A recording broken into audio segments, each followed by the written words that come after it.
Ļoti moderni, ka daudz iedzīvotāji ierobežo uzturā piena produktu lietošanu.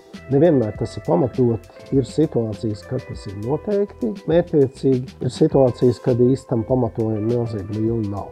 Apmēram 15% iedzīvotājiem ir laktozes intoleranti. Tas nozīmē, ka pazūd ferments, kas sašķeļ šo piena cukuru. Un faktiski tie mutanti izrādās ir tie, kas to piena cukuru šķeļ, nevis tie, kas nešķeļ, jo mamma daba ir paredzējusi, ka to mammas pienu vajag bērnībā, un pēc tam tas mammas piens vairāk nav vajadzīgs, un līdz ar to arī viņa pārstrāde organismā nebūtu mērķtiecīga, bet mums tomēr patīk piens un piena produkti, tie no mums, kas to šķeļ, kāpēc lai viņi nelietot, jo tas ir ļoti labs uzturprodukts. Tātad šo te piena cukuru nešķelšanu ir iespējams noteikti vairākos veidos, jo ir iespējams arī ģenētiski testu veikšana, bet savukārt to, kas notiek šobrīd tagad, kā organisms šobrīd reaģē uz piena produktiem, var noteikt izmantojot laktozes intolerances testu. Tātad tas prasa zinām laiku, apmēram 3 stundu periodu, un šajā periodā